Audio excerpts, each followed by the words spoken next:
नमस्कार।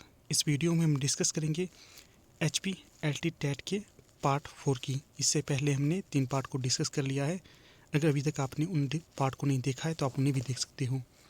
तो चलिए वीडियो को शुरू करते हैं। इससे पहले की वीडियो में हमने एक प्रश्न का उत्तर जल्दबाजी में गलत दे दिया था, तो प्रश्न को पढ़ते हैं। प्रश्न है तीसरा, खड़ी बोली का सर्वाधिक उपयुक्त प्राचीन नाम क्या था? तो इसका जो सही जवाब होना था वो होना था कॉर्वी, विकल्प डी। अगला जो चौथा प्रश्न है तो इसका मुझे कंफर्म उत्तर नहीं आता, तो अगर आप लोगों को आता तो आप हमें बता सकते हो। अगला प्रश्न देखते हैं। तो यहाँ के काफ़ी सारे प्रश्न हो चुके थे, देखते हैं कौन कौन से प्रश्न रहे हैं, तो हम उन्हें डिस्कस करेंगे।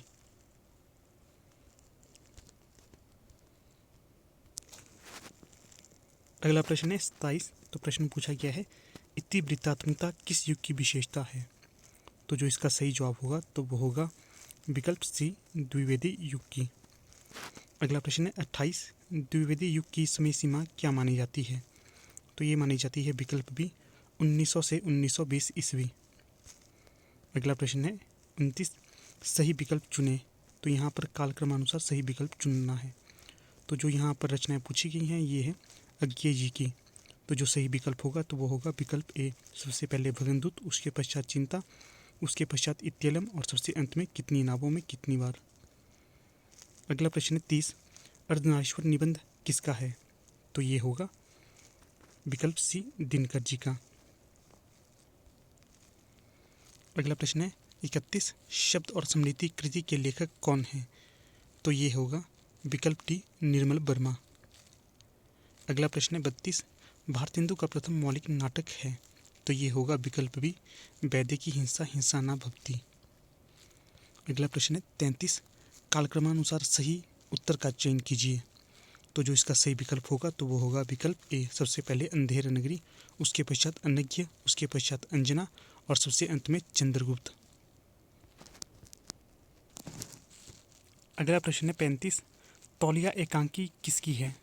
तो जो इसका सही विकल्प होगा तो वो होगा विकल्प डी, उपेंद्रनाथ अश्क। अगला प्रश्न है 36। ललितादित्य उपन्यास के लेखक कौन है? तो ये होगा विकल्प ए, वृंदावन लाल वर्मा। अगला प्रश्न है 37।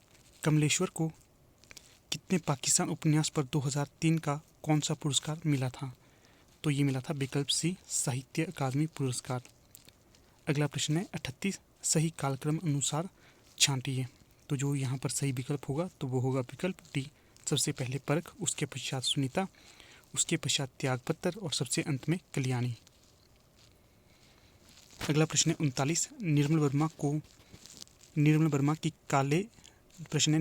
की कवे और काला पानी कहानी किस पत्रिका में प्रकाशित हुई थी? तो दोस्तों मुझे इसका उत्तर कंफर्म तो नहीं आता, पर जहाँ तक मुझे लगता है इसका सही विकल्प डी होना चाहिए। वैसे आप इस प्रश्न को सही ना माने क्योंकि ये मेरा गैस है। अगला प्रश्न है 40। पद्मावत को ट्रेजेडी किसने माना? तो जो इसका सही विकल्प होगा तो वो होगा विकल्प बी, विजय देवनारायण शाही। अगला प्रश्न है 41। साहित्यालोचन किसका आलोचना ग्रंथ है?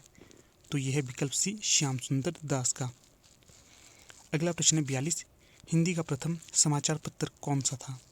तो ये होगा विकल्प बी, उदंत मार्तंड। अगला प्रश्न है 14। तो ये पिछली वीडियो में छूटे हुए प्रश्न है, इन्हें भी देख लेते हैं। प्रश्न है 14। लोकरंजनकारी काव्य है? तो यहाँ पर जो सही विकल्प होगा तो वो होगा विकल्प सी, कृष्ण काव्य। अगला प्रश्न है 15। आलवार संत संख्या में कितने थे? तो ये थे 12, विकल्प डी।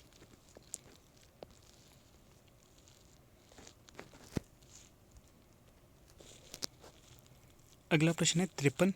भारतेंदु हरिश्चंद्र को, तो दोस्तों ये प्रश्न मुझे नहीं आता, इसे छोड़ देते हैं यहाँ पर। अगला है 54। वारेन हेस्टिंग्स का सांड कहानी के लेखक कौन हैं? तो ये होगी 54 का सी, उदय प्रकाश। अगला है 55।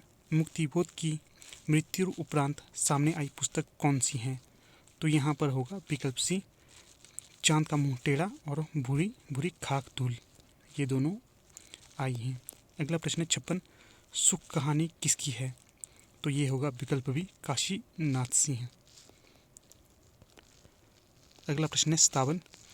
टिप्पणी किस पुरुष में लिखी जाती है? तो यहाँ पर सही विकल्प होगा 57 का डी, इनमें से कोई नहीं। बाकी 58, 59, 60 ये हमने पिछली वीडियो में डिस्कस कर लिए हैं। अगला प्रश्न है 61 और इसे भी हमने अपनी पिछली वीडियो में डिस्कस कर लिया है। अगला है 62, केशवदास को फुटकल कवियों में किसने स्थान दिया है? तो ये दिया है विकल्प ए आचार्य रामचंद्र शुक्ल ने। अगला प्रश्न है 63, गाल बजाना मुहावरे का सही अर्थ क्या होगा? तो यहाँ पर जो सही विकल्प होगा तो वो होगा विकल्प सी, बढ़ चढ़कर बातें करना। अगला प्रश्न है 64, गुलर का फूल मुहावरे का अर्थ है? तो 64 का सही विकल्प होगा विकल्प बी, असंभव अथवा दुर्लभ वस्तु। अगला प्रश्न है 65, सारस की जोड़ी मुहावरे का अर्थ होगा? तो ये होगा 65 का बी, अंतरंग मित्र। अगला है 66, ताल ठोकना मुहावरे का अर्थ है? तो 66 का सही विकल्प होगा सी, लड़ाई के लिए ललकारना। अगला है 67, निम्न विकल्पों से शुद्ध विकल्प चुने। तो 67 का सही विकल्प होगा ए, तुम वापस क्यों लौट आए। अगला है 68, निम्न विकल्पों से शुद्ध विकल्प चुने। तो 68 का सही विकल्प होगा डी, वह जितना घमंडी अब है उतना तब नहीं था। तो डी सही विकल्प होगा।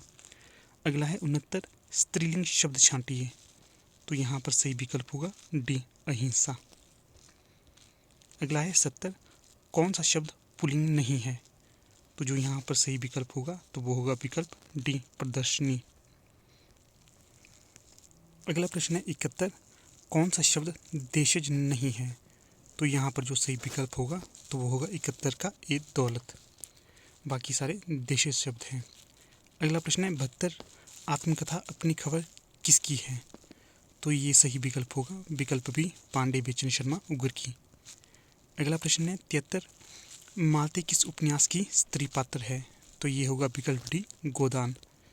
तो इसका जो सही विकल्प होगा तो वो होगा विकल्प, हाँ दोस्तों, सही विकल्प होगा डी, गोदान। तो यहाँ पर मैं आपके लिए प्रश्न छोड़ता हूँ, आपने बताना है कि जो गोदान उपन्यास है ये किसका उपन्यास है। तो आपने इसके उपन्यासकार का नाम बताना है। तो ये प्रश्न आपके लिए है। अगला प्रश्न है 74, बेनिस का बांका पुस्तक के रचनाकार कौन है? तो ये होगा विकल्प सी, अयोध्या सिंह उपाध्याय हरिऔध।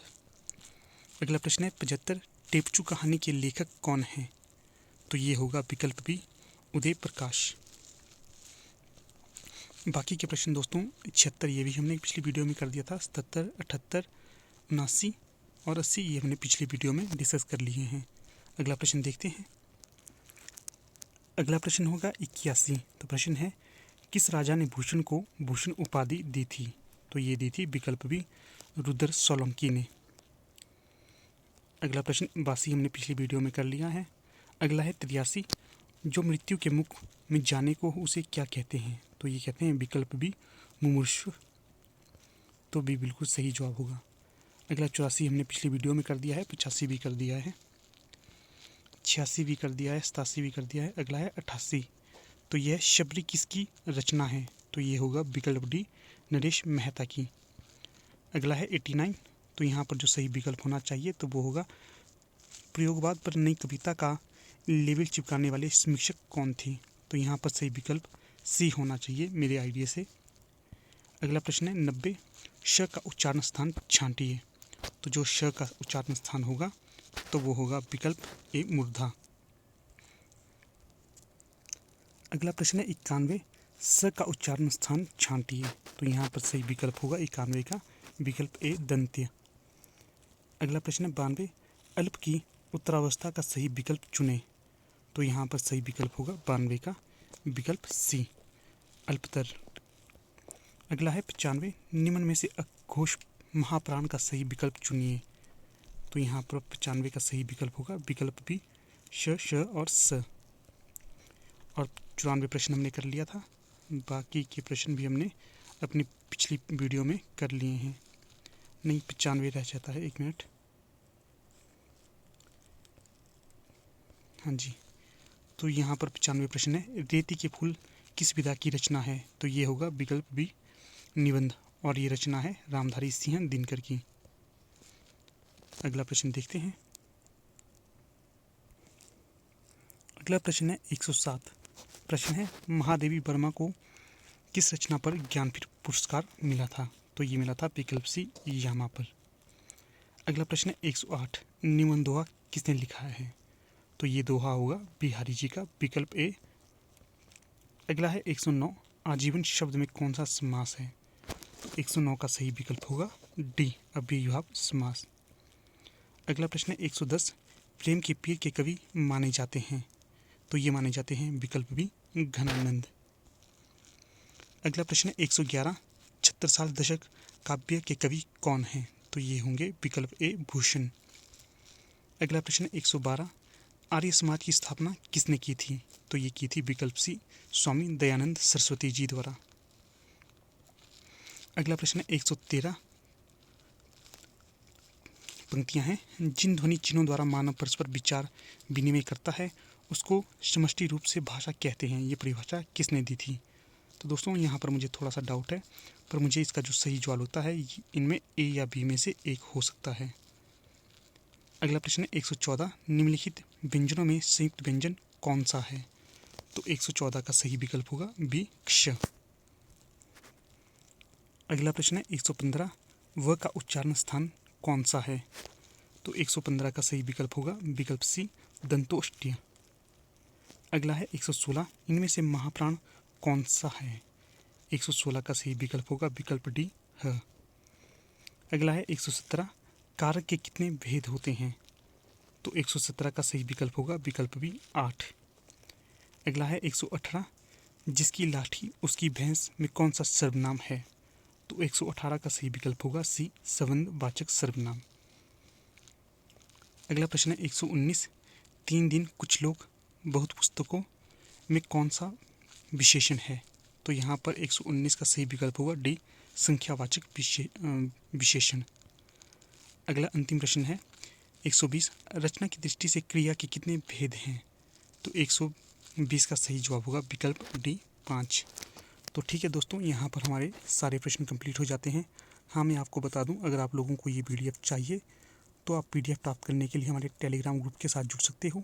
आप टेलीग्राम में जाकर सर्च कर सकते हो हिंदी साहित्य विवेचना, और वहाँ पर आपको हमारा टेलीग्राम ग्रुप मिल जाएगा, जहाँ पर आपको काफ़ी सारी PDF मिलती है हिंदी साहित्य की तैयारी के लिए। अगर आपको वहाँ पर हमारा चैनल नहीं मिलता है तो मैं आपको डिस्क्रिप्शन बॉक्स में भी लिंक दे दूँगा, वहाँ पर जाकर भी आप हमारे टेलीग्राम चैनल के साथ जुड़ सकते हो। तो ठीक है दोस्तों, यहाँ पर अपनी वीडियो का समापन कर लेते हैं। जल्दी मुलाकात होगी आपके साथ एक नई वीडियो के साथ। तब तक के लिए धन्यवाद।